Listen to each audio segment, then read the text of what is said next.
Good morning, everyone. Good afternoon. On behalf of the Center for European Policy Analysis and Freedom House, I'd like to thank you for joining our discussion today on last week's historic prisoner swap with Russia.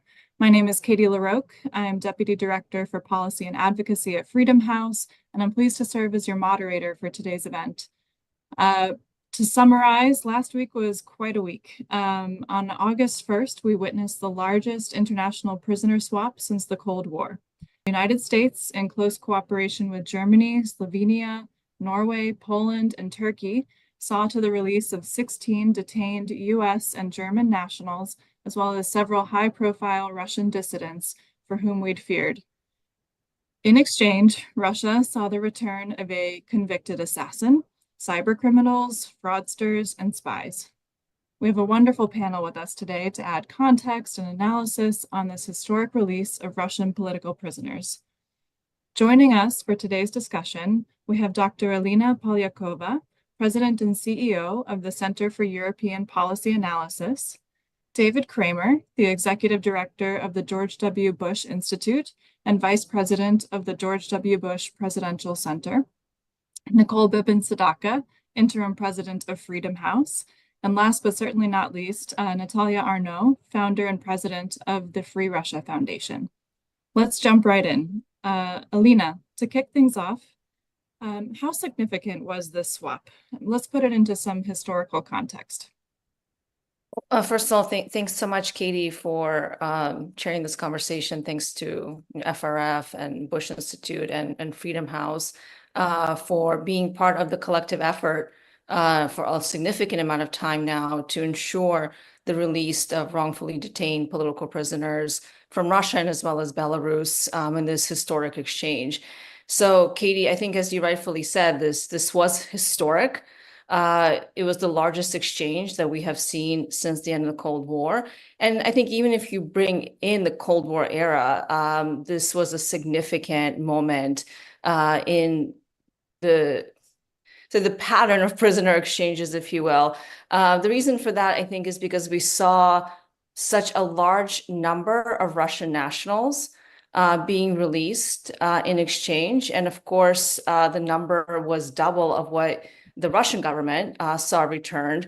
And I think this interesting dynamic where we saw Russians being exchanged for Russians de facto is a very unique situation because, of course, what's more typical is that we see Americans or other citizens of the West who are being wrongfully detained as political prisoners in an authoritarian state being exchanged for, in this case, Russian nationals that the Russian government wants back.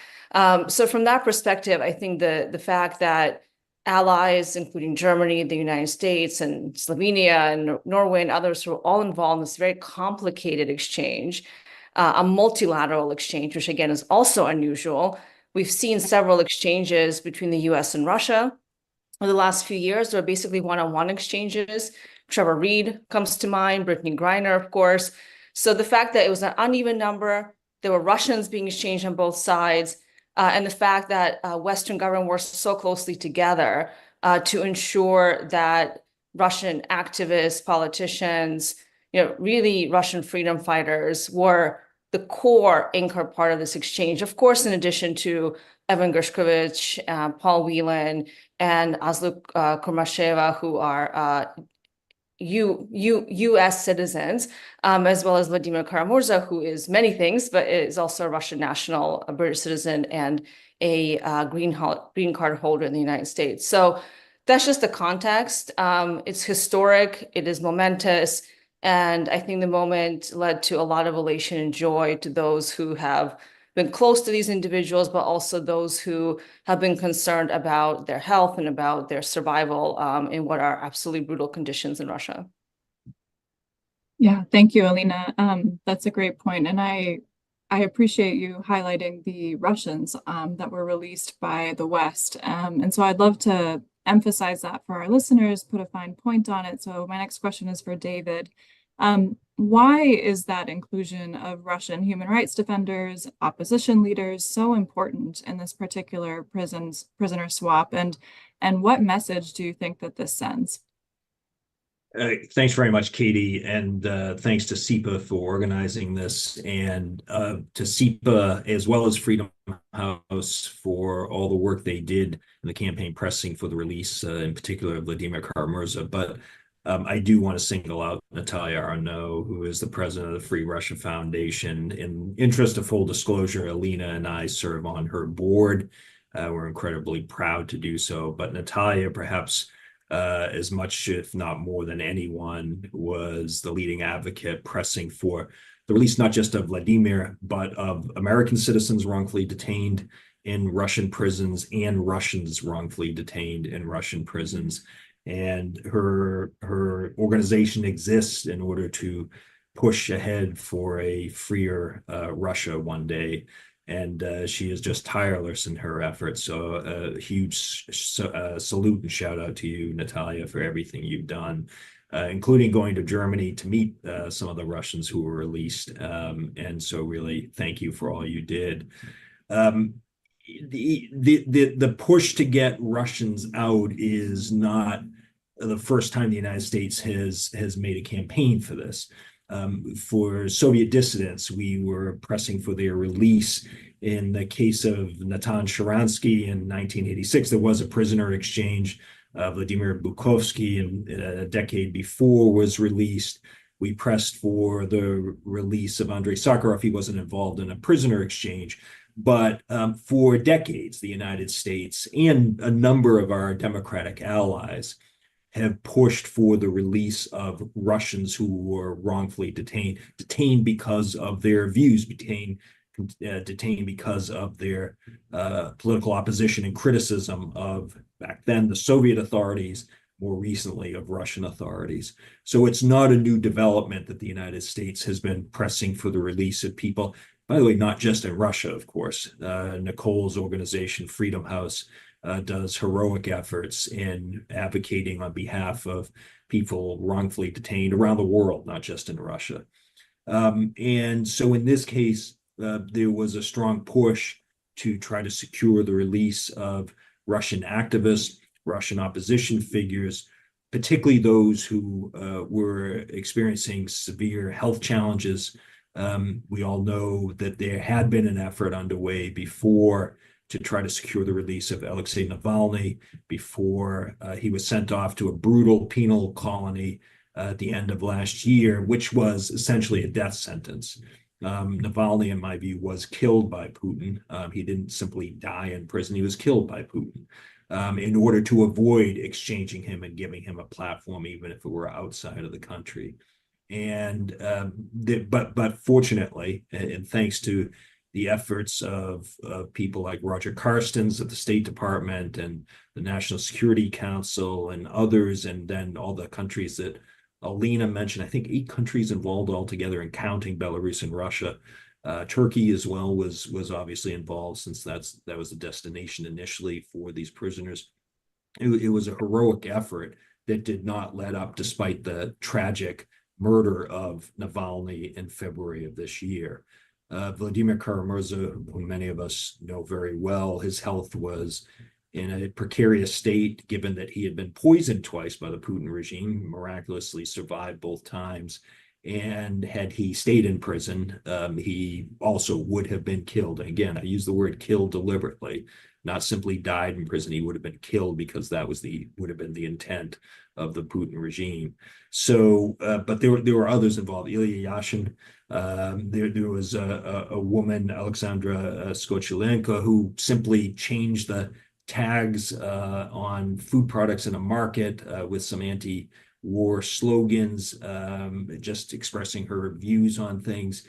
All of these people deserved to be living freely in their country, but were denied that right and opportunity under what I would argue is essentially a totalitarian system in Russia these days, under Vladimir Putin.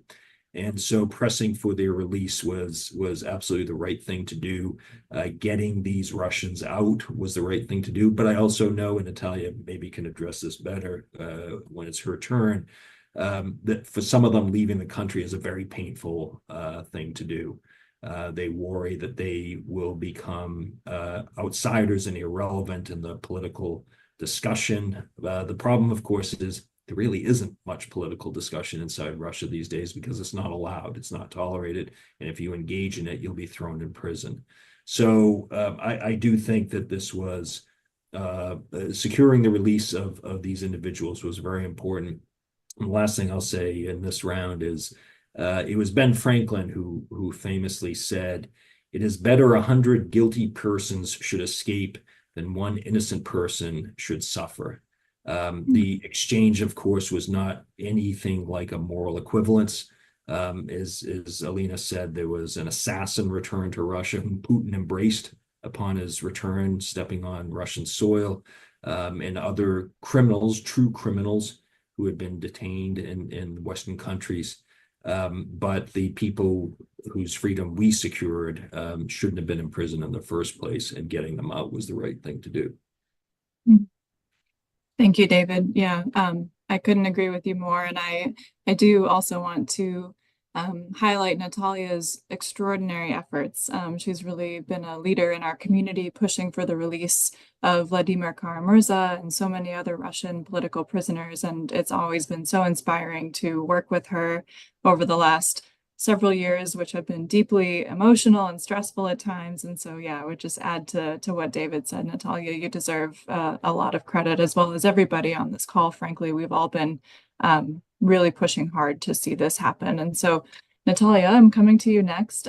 So as David said, you're currently now in Germany. Many of the Russian dissidents who were released last week were flown to Germany. And so I wonder, as you're there now, if you can share first, how are folks doing, right? They've been through this extraordinary traumatic experience of being imprisoned in Russia. They were freed, many without any conception of what was happening until, right as they were boarding a plane. So first, how are they doing? And then David started to sort of add some color to the stories of the Russian dissidents who were released. But I wonder if you could add a bit more about the backgrounds and stories of some of the others that were released as well.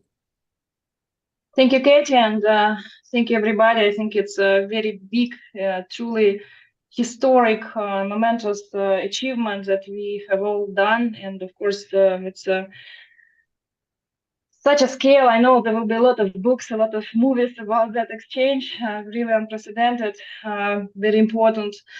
Thank you for singling me out. And of course, you all helped, and so many other people, organizations, governments, initiatives, so many people helped in all this, and it wouldn't have happened without all of us. And it's a very important thing, because it gives us hope, it gives us this sense of purpose, it gives us understanding that such things are important, and that the West sees the efforts of pro-democracy Russians, and it's right to fight for own citizens of the US and Germany. We are very happy about everybody who's released, and we are very concerned about everybody who is still imprisoned. And thank you for saying a lot of things about Free Russia Foundation. And as you know, we were fighting not only for Vladimir Kara-Murza, for Ilya, Yashin, for many Russian political prisoners, but also about thousands and thousands of Ukrainian POWs and civilian hostages held in Russian jails, about many hostages of other nationalities held in Russian jails, but also for hundreds and hundreds and hundreds of Belarusian political prisoners. So I think it's very important. It's our common fight. It's good to be together in this. And as for my friends and colleagues in the Russian pro-democracy movement, it's of course such a relief to see them alive and free. They couldn't believe it was happening until the last second. It's very difficult to expect something good from Putin's regime, and when they started to be yelled at and saying you should collect your things and you should immediately leave your prison cells, and we are leaving and all that, they couldn't even believe it's for the trade. Their first thought was we are going to be killed, we are going to be executed. It was a relief when they saw each other on the bus. It was only then when they saw it again different people that they know, and American citizens like Ivan Gershkovich and Alsu and Paul, then they understood, yes, this is an exchange. And Vladimir Kara-Murza was saying that I was prepared to die in a Siberian prison, and everybody else, they thought they are in jails until this regime is in power. So, of course, they're very glad to be alive, but also at the same time very, very concerned about everybody else. This is the first thing they started to do, is to advocate for others, for those who are still in jail. They understand that, for example, Alexey Gorinov, he was in very poor condition and for health reasons, and many, many others, and they're still hostages of the Putin regime. So they were not thinking about themselves. They were trying to do like, started to say things. First of all, they wanted to express gratitude to Western governments, to Germany, because they arrived to Germany first. But also again to try to advocate for everybody else, and I think it's very good. It was very nice and warm to see how they reunite with their families. I saw, I was recording how Vladimir Kara-Murza met with his wife Evgenia, my colleague, and their 3 children in Frankfurt, and how Ilya Yashin met with his parents in Berlin and so on. But again, it was very short moment of celebration. Mostly they immediately started to work. They still need to relearn some skills, still need to be briefed, because yeah, they were for a long time in prison. It's very difficult, was very difficult for them to get any information. Very often access to lawyers was limited, and of course whatever digest or letters we were sending, it was all censored. Many of them need trauma specialists and need some treatment, because it was a very high toll on their health. According to the UN, 15 consecutive days in solitary confinement considered to be torture. Vladimir Kara-Murza was in solitary confinement for more than 10 months. And everybody else, of course, they were also under huge pressure and under like Alexey Navalny himself is the starkest example of torturous conditions endured by all political prisoners. While they are again understanding that they need to have some treatment and they need this, but also they immediately started to be back to the fight, planning, trying to give as many interviews as possible, to show why they were in prisons, and all of them were in prisons because of their anti-war position. Sasha Tkachilenko, as you said, for changing price tags in the supermarket. Oleg Orlov for an article blaming the Putin's regime as fascist and totalitarian. Ilya Yashin for his stream telling the truth about the events in Bucha. Or Vladimir Kara-Murza, 25 years. It's a Stalin-era sentence for his 5 speeches, but many, many sentences for that, including state prison. So they are going to continue doing their work. They also need time. They also need, again, to be briefed and to understand the situation with everything. But they are as true to the cause as ever. And I think it's also after Alexei Navalny's assassination, brutal assassination, the Russian pro-democracy movement was very demoralized and very depressed. Again, it's a very much needed miracle, but at the same time, man-made miracle because of so many collective actions. But also it reinvigorated the Russian democratic movement. We now understand, yes, it's possible. We just need to continue. And it's also a good example of solidarity. It's not only dictators that prop each other, but also democratic world can stand on the same principle, and all together with collective action can do such good things. That's a wonderful answer, Natalia. And I really like how you said it's a man-made miracle. I think that's wonderful phrasing. And I think that summarizes this so well, as well as the solidarity between all of these governments that helped make this happen. There was so much coordination behind the scenes, months of work, weeks of work by our friends in government. And so I think that's a great point. I also, really appreciate your point about the resilience of those Russians that were released. I mean, I think all of us were shocked, but maybe not shocked, I guess, at the same time, to see them, just days after going through this incredible release and just sort of coming out from this trauma they've endured. They're giving a press conference, they're taking media interviews. I mean, to your point, they're back to work, and it's really remarkable to see how brave they are. Nicole, I'm coming to you next. And it's funny, you guys probably can't see, but I'm wearing my pins, right, for Alsu and for Vladimir Kara-Murza today. And it feels wonderful to be able to retire these pins and swap them out for new cases that we continue to care deeply about. And on that point, seeking the release of Vladimir Kara-Murza, Nicole, has been a real priority of Freedom House and all of the organizations on this panel. So what does his inclusion mean to you and the broader human rights community? And how hard has this community pushed over the last 2 years to help make this happen? Thanks, Katie, and thanks to everyone for this panel. It is really great to come together for good news and to be able to celebrate, but also to recognize how much more of a fight is left before this entire community because of all the people who are still imprisoned in Russia, Belarus, and so many countries around the world. Freeing Vladimir Kara-Murza has been a top priority for Freedom House since his detention. And I thank you, Katie, for the work that you've done, because you have been a stalwart advocate within our organization for doing that. But I really am thankful also for Natalia's effort, for David, Alina, so many other organizations, members of Congress and others who came together really to push for his release. But it's really important to think Vladimir Kara-Murza is an extraordinary Russian patriot who deeply, deeply wants to see Russia as a free nation, and a courageous activist who has spoken up so brilliantly about the brutal Russian invasion of Ukraine and all the atrocities that have occurred there.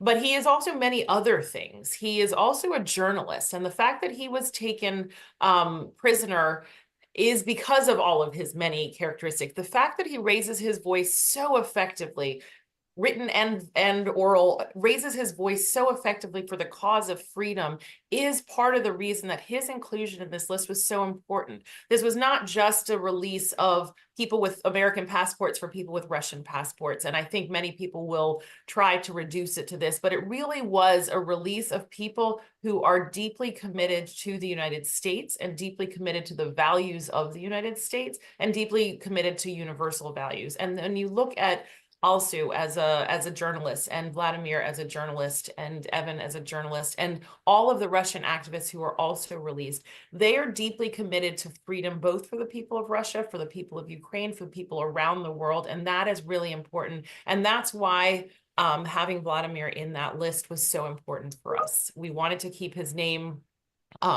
in the news. We did a lot. Last year, he received our award at our annual celebration, and we celebrated that Evgenia could accept it for him, but we really longed for the day where he would be able to get that award himself. We look forward to seeing him directly.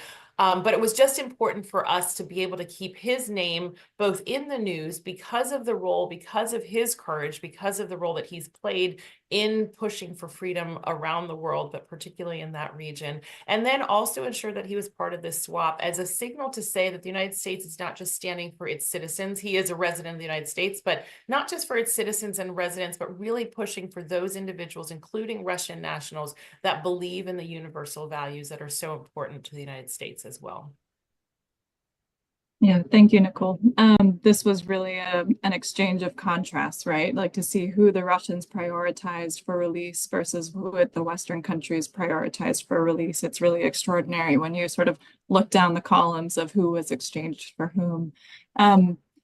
David, I'd like to come back to you. This is a question that I think is relevant and top of mind for many of us because we're hearing a lot of criticisms of the deal. You know, this sort of perhaps valid concern, and that's part of my question for you, is that, you know, by engaging in prisoner swaps, are we further incentivizing the taking of hostages by Russia and other autocracies? You know, are we enabling this this practice? And relatedly, you know, is this exchange a one-off, or how should the U.S. and its allies view the use of prisoner swaps going forward? Thanks very much, Katie. Nicole mentioned one group that I should have mentioned at the beginning as well, and that is the role Congress played on this. There were many members of Congress who took up the cause of Vladimir and, of course, the American citizens and other Russians. Navalny, when he was still alive, obviously. So Congress played a key role in weighing in with the administration on this. And I think it is important to understand that there are a lot of people who weighed in pressing for the release of all of these individuals. And so a lot of credit to all of those people. Prisoner exchanges are an ugly business. They are unappealing, unappetizing, because we in the democratic world live in a system that's based on rule of law. And we don't throw people in prison simply because they voice criticism of a government, because they write articles that we don't agree with. We arrest people, whether they're Russian or anyone else, or Americans, because they have violated the law. In the case of Vadim Krasikov, he is a trained assassin, and he brutally murdered a Chechen Georgian in Berlin at one of the beer gardens in front of kids and many other people, and then was pretty clumsy about getting away and was captured. He, as I said, was embraced by Putin upon stepping on the tarmac in Moscow upon his return. The other Russians were accused of crimes and criminal activity, of spying and other sorts of things.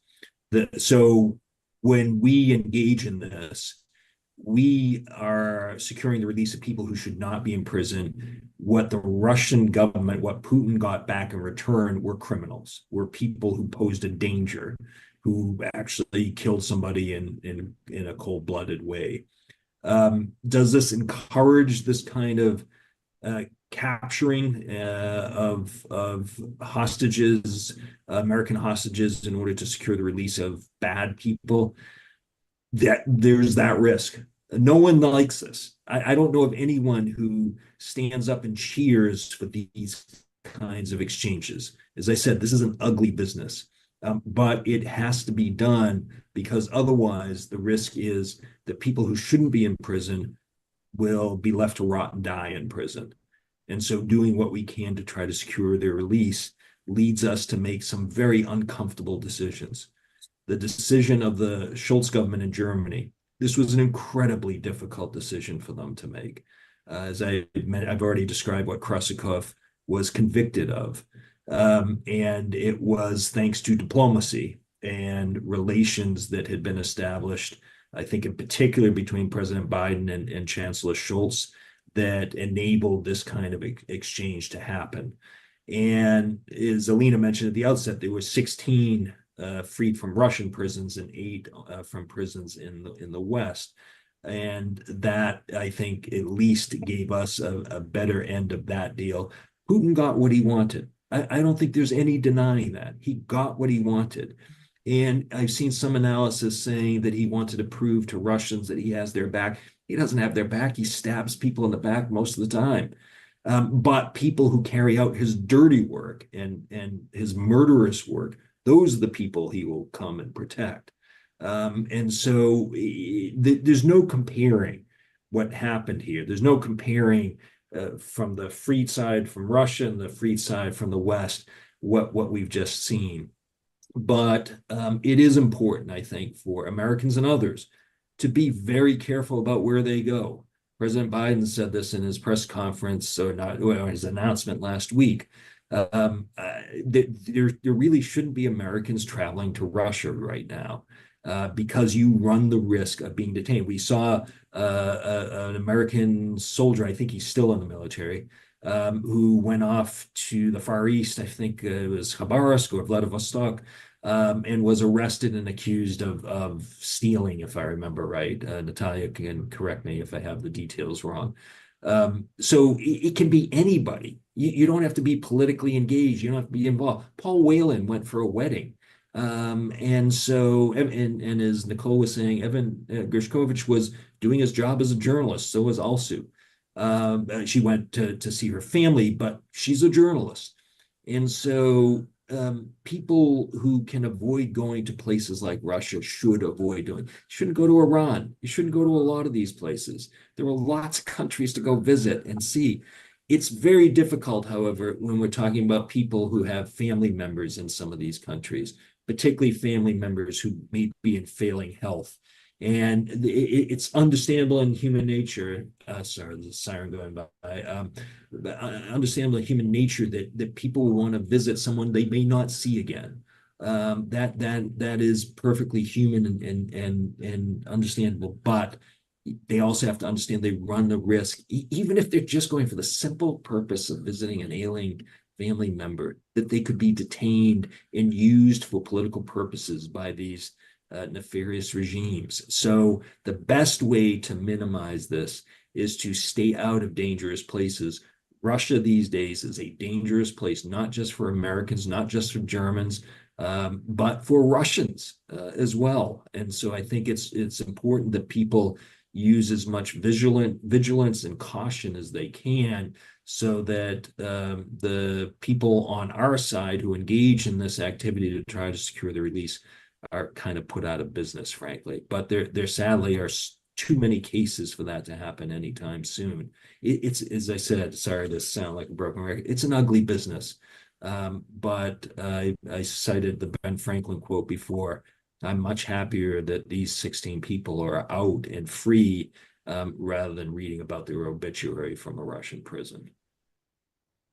Yeah, well said, David, as always. And Vladimir Kara-Murza actually took on this question as well last Friday in his press conference, where he said, I would encourage governments to not think about this as prisoner swaps, but to think about it as saving lives. And I think that resonated quite a bit, because to your point, this is an ugly business. These are unsavory deals. They're not matched in terms of of the morals on both sides. So that's a very, very good point. Alina, I'd like to go to you next.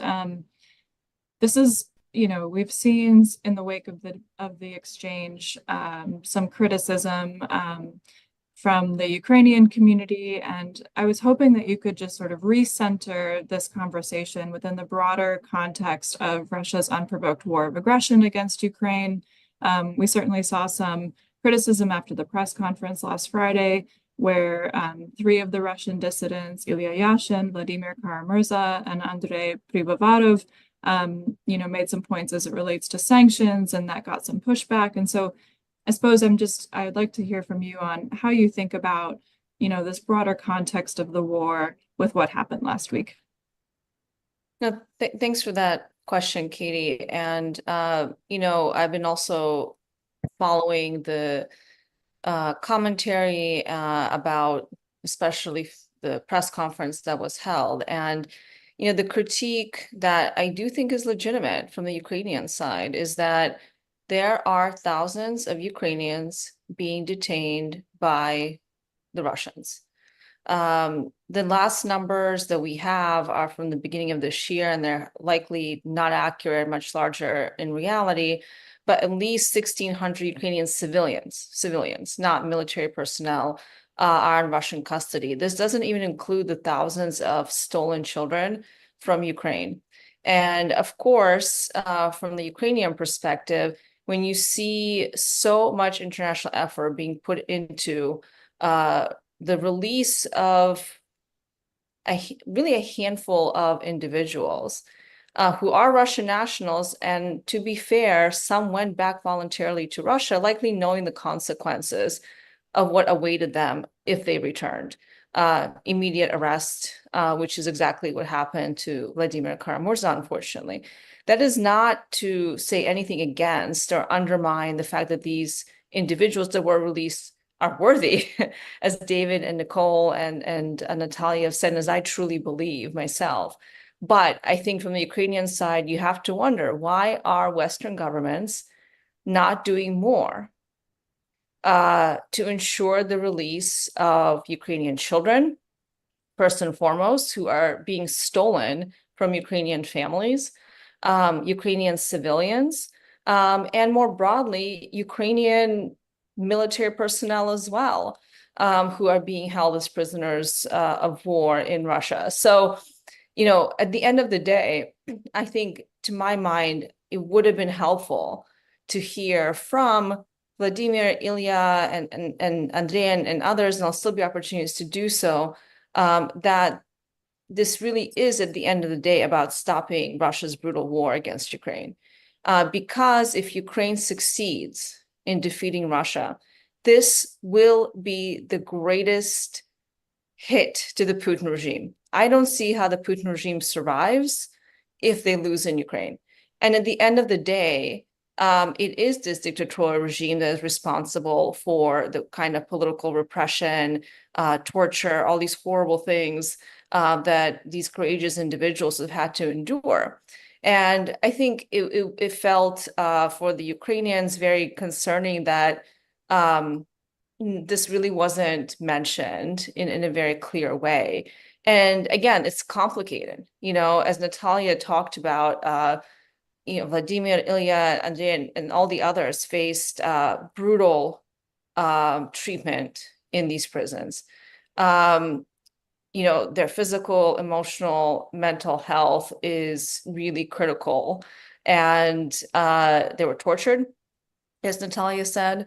And so we can only say so much, right? These individuals absolutely deserve to be free, and they cannot be free in their own countries, as David said. So it was our moral imperative to ensure that they weren't killed like Navalny was, like Boris Nemtsov was before that, because we do care, I think, as the broader West, about Russia's future. And as these individuals who at some point, when things will change in Russia, at some point have to be there and prepared to lead their country in a different direction.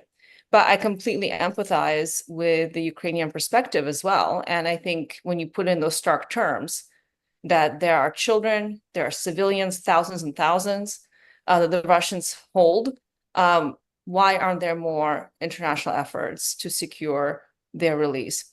And just one comment on the sanctions. Vladimir himself, as Natalia can also speak to, and many of us know, worked tirelessly to pass the Magnitsky Act that has become the global Magnitsky, that's been passed by many countries across the world, which allows Western governments to impose sanctions on individuals responsible for torture of prisoners, for corruption. It has become a much more expansive legislation.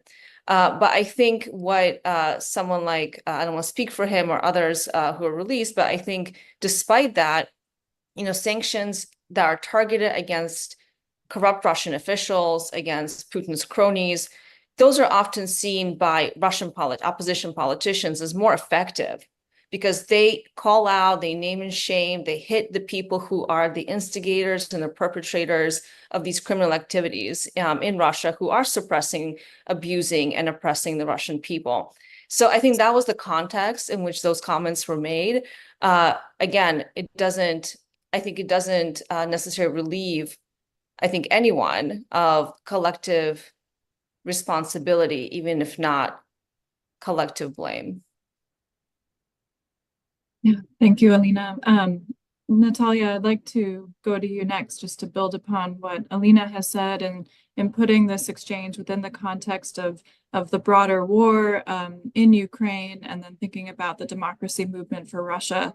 I think everyone at this point has mentioned that unfortunately the West could not save Alexey Navalny when he was tragically murdered in February 2024.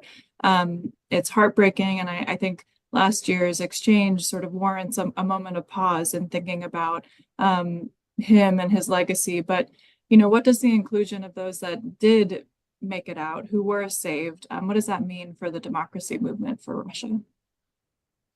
Well, as I said, it really gave us a lot of hope, a lot of understanding that our pursuit of democracy in Russia is something that we are together with the democratic world in this, and that the democratic world sees our fight, that it shares our concerns, and that our fight is visible. And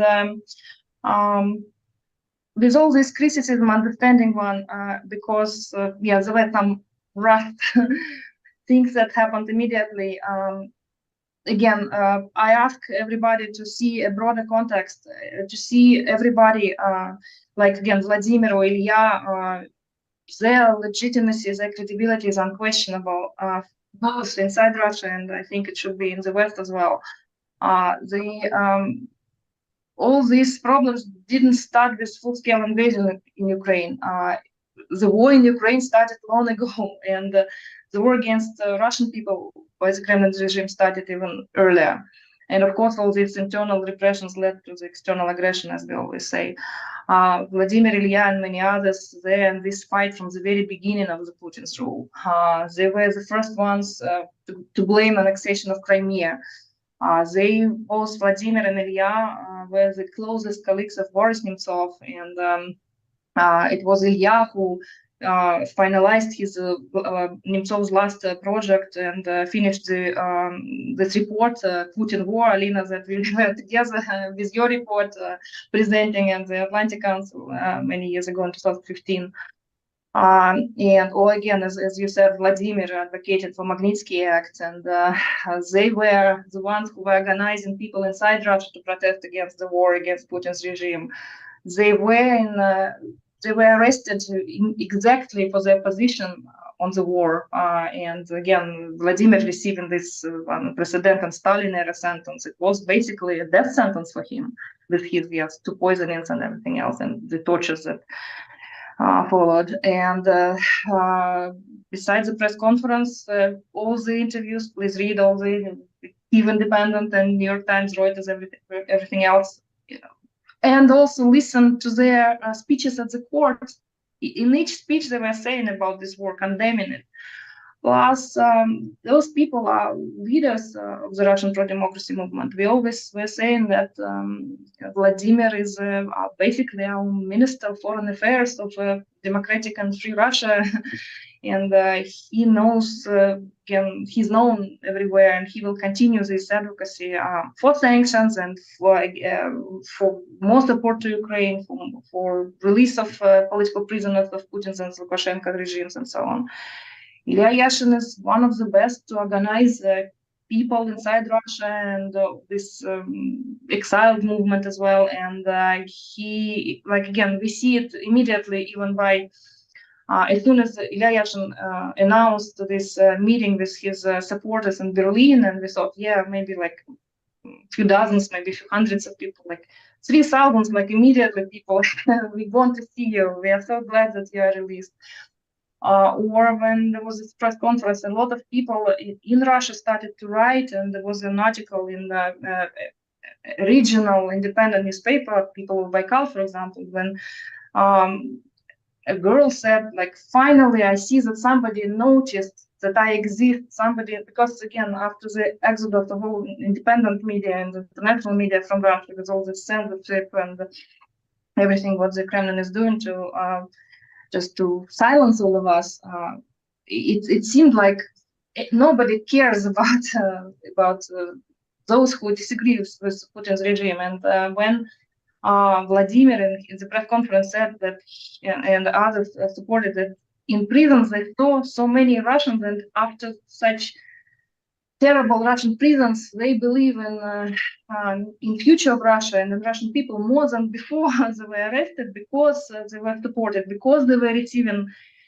thousands and thousands of letters from all across the country, people, and those who were in prison cells, those who are even not on memorial lists of political prisoners. They saw so many people supporting their fight and saying, we are with you, and they can now tell the stories of these people. And also advocate for anybody else, again, with so limited international justice mechanism, especially inside Russia.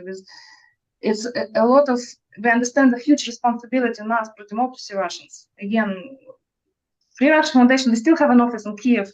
For us to conduct a press conference in Kyiv in June of 2022 was quite a big achievement. And of course, to do everything what we are doing to search for Ukrainian POWs and civilian hostages and for children, and to organize lawyers to help Ukrainian hostages of the Kremlin regime, and many other things. all of them will be included even more, and it will be even a bigger support. And we understand our responsibility, and we understand our solidarity with Belarusian political prisoners. I think this issue of political prisoners is something that unites us all, because it could be some debates about, like, between those Russians who are still inside the country and continue resistance, those who are in exile. But the issue of political prisoners, we are all together. We can argue about methods, how to do this, counter disinformation campaigns, or how to fight the regime, about sanctions and everything else. But on this issue, everybody is together. We are together with this, with others. Like, we just recently conducted a joint accelerator on political prisoners of Russian and Belarusian initiatives. All together, we have the same problems. We have, again, we can do a lot of advocacy together. And of course, understanding the issue, huge issue of Ukrainian hostages of the Kremlin regime. Again, Russian lawyers, Russian volunteers, Russian activists can do a lot, and we will, of course, are committed to do that. So it's important for us to also to break this, decimate Kremlin's narrative, when they always are saying, like, the West doesn't like you only because you are Russians. No, just by mere swap, like, by understanding the value of these people, released individuals, of their expertise, of their who they are. I think it also gives us a very good weapon against the Kremlin, saying, no, if we have the same values with the democratic world, and that's why democratic world supports us. We understand the skepticism and about the future of Russia, about democratic future of Russia. But again, we as pro-democracy Russians, we cannot afford not to believe it. We will continue. We are committed to continue this fight. Of course, with the support, with solidarity, it will be much easier. There is a lot of friendly fire. There is a lot of other things that are happening. But again, despite everything, we stay very core to our principles. And again, these individuals only, again, reinvigorated and mobilized everybody. And you'll see a lot. So first of all, it's very important that the West made this signal to us that they support our fight for a free and democratic Russia. And second thing, it's very important that these particular individuals can do so much. For example, like, yes, we understand the final decision was German government and the US government made this decision who exactly on those lists. But they didn't make this decision in a void, in a vacuum. It's because of all our collective efforts, all this, like, I don't know, hundreds and hundreds of events, of meetings, of articles, of petitions, of submissions, and everything else. So this is, like, again, exactly why these particular people were chosen. Sasha Skochelenko on this list is a very big achievement of grassroots initiatives. They were so loud. They were, like, everywhere in Europe and, like, wherever exiled Russians are. With those who just started the activism only because of the full-scale invasion, for example, they were so, like, adamant about Sandra Skochelenko in particular, and very loud. And, like, again, all these efforts didn't, they were noticeable. And this is what also in this meeting today with the supporters, we're going to say to the, like, don't be quiet, continue your fight. Wherever you are, we still can continue our fight for a free and democratic Russia. And see, this is, like, exactly, this brings results if coordinated properly. Again, as David said, it's a very ugly thing, but it can be not only about releases, trades, it can be about just releases because of the pressure. We can continue, continue advocating for sanctions, and especially having this showing, exposing how this make these sanctions more effective.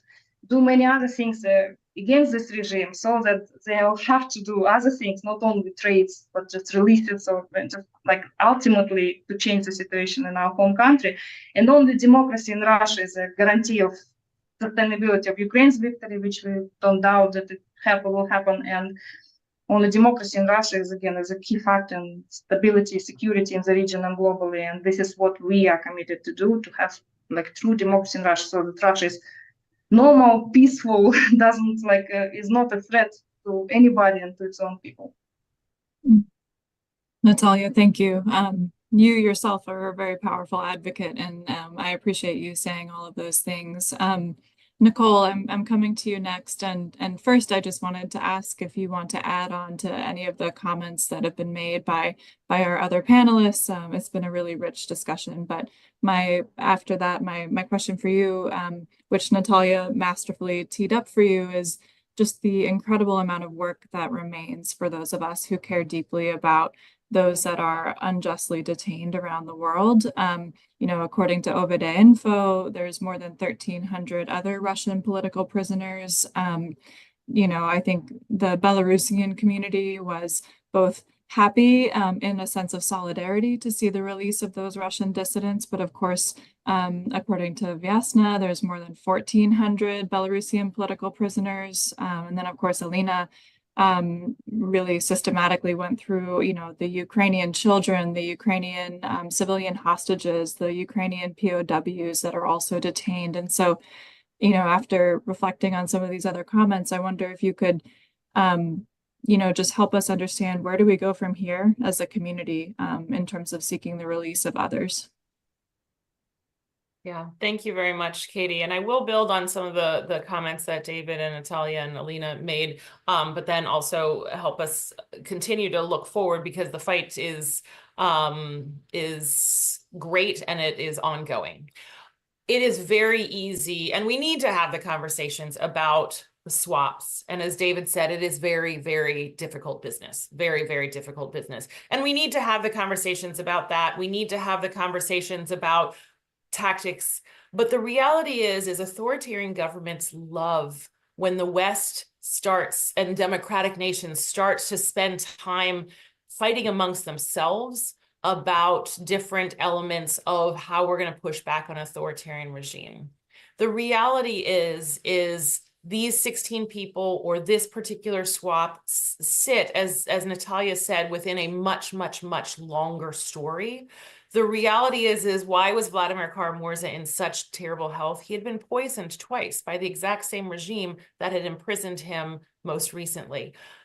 The reality is this is a regime that has been doing what it has been doing for many, many, many years, going after people within Russia, invading its neighbor, and brutalizing a nation that it's in its own democratic struggle, reaching into democracies through transnational repression to try and go after human rights defenders and democracy defenders that are in democracies, whether that's the United States, in Germany, in the UK, wherever they might be.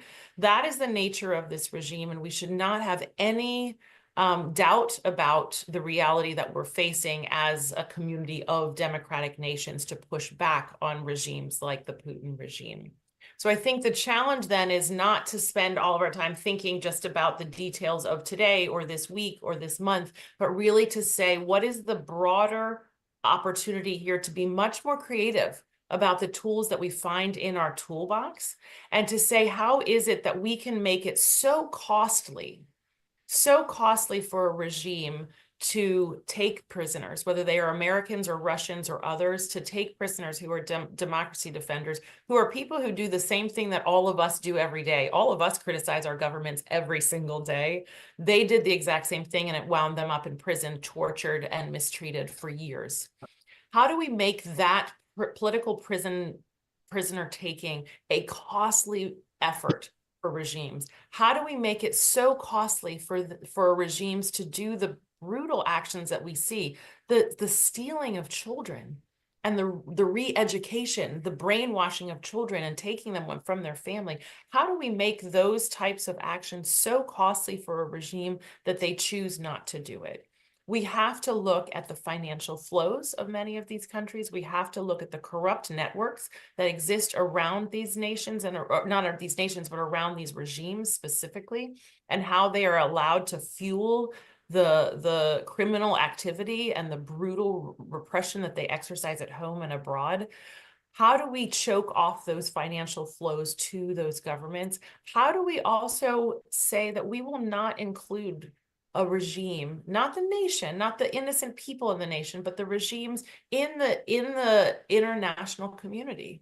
We cannot just say that you can step up to any platform and be included in any international forum and have the same amount of respect as leaders who work very hard to earn to earn the trust, the vote, and the support of the people, and therefore represent the people. Those who take power through brutal regimes, through brutal actions, should not earn the same amount of respect that other democratic leaders who've earned their positions. They should not have the same standing in the international community. So what we need to do, we need to celebrate deeply this exchange and the fact that there are 16 people who are reunited with their family, who are going to continue their great work as they go forward. But we also need to step back and to say, how is it that we can look at the roots of why these people were imprisoned, of why there's a regime that would take people as pawns in a trade, and really say, what can we in the democratic community, in the democratic nations, what can we do along with all the organizations on this screen to really put the pressure on these regimes to make it a bad choice, to make it a costly decision for them to continue the repression that they are exercising at home and abroad. Thank you, Nicole. And it does sort of make you reflect on the toolbox that we have at our disposal and whether we have enough tools, or if we're thinking creatively enough, thinking of the thousands, literally thousands of those who remain unjustly detained. Are we going to get them out 16 people at a time, or are we going to think bigger as the moment might require? We have 5 minutes left. I want to take a moderator's privilege and ask each of you in 30 seconds or less, what is the one takeaway that you want our listeners to walk away with? You know, from our discussion, we've hit on a number of points, but for those that are tuning in, what's the one thing you would like them to walk away with today? Who wants to start? I'll jump in if I can. Yeah, I'm happy to. I would love for the folks listening today and anyone who listens to this in the future to know that there is a community, some in government, some in the non-governmental organization, that is not going to stop. We will continue to name the names of people all around the world, not just in Russia and Belarus, but all around the world, that are imprisoned for what they believe, who they are, what they have chosen to say, and what they do to fight for democracy. We will not forget them. Their names will be raised, and we will continue to fight until all of them are free, but then the people that they are also advocating for are also free. I'll say, well, for us, it's not, the main thing is not how to find the right tools against those regimes, but not to have those regimes at all. We want to change the situation. We believe in this change. We'll do everything to bring about change in our home country and in our allies and everywhere. Like, so it's very important for us to show that it's not only dictators that support each other, prop up each other, copy-paste repressive laws and do everything else together. But solidarity, our biggest weapon against those dictators. When together, when we have this collective action, we can do so much, and we should believe in that, and that we shouldn't stop. And yes, all together we can like get rid of all the dictators and not to have like over 1 million of political prisoners. And it's difficult. It's very maybe romantic and everything, but it's something that we need. It's like we should. Like this Putin's regime or Lukashenko's regime, at least, shouldn't be even, they shouldn't be existing. Thank you. Alina?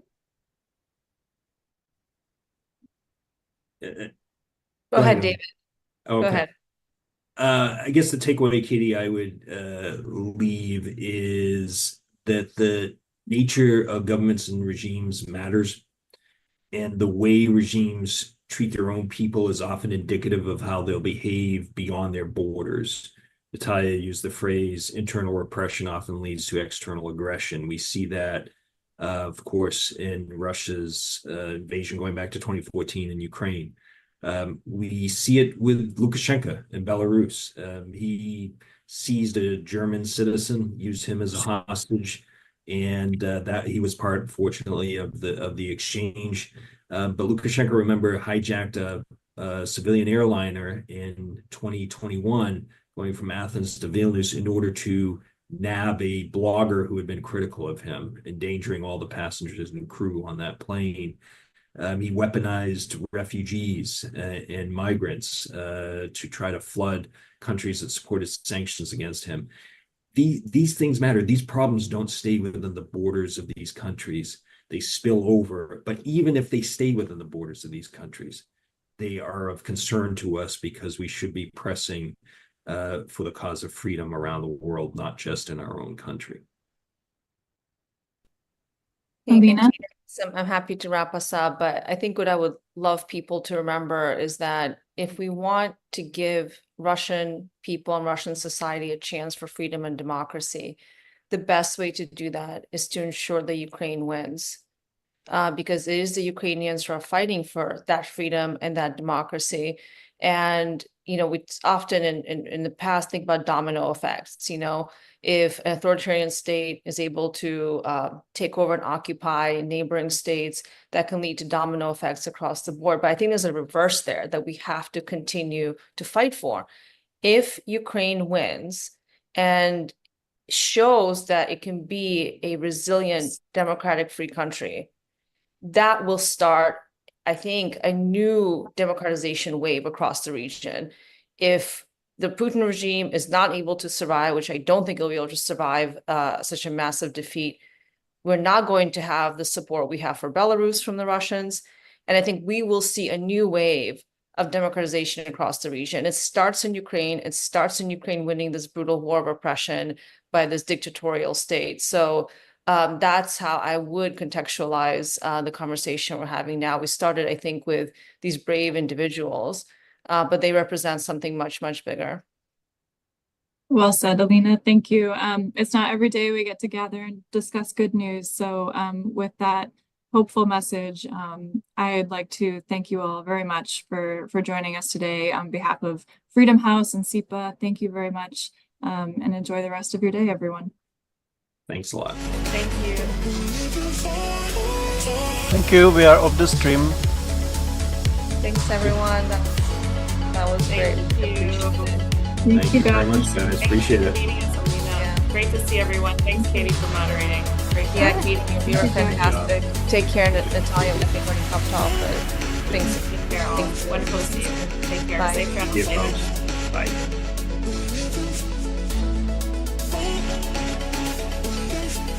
Thank you very much, everyone.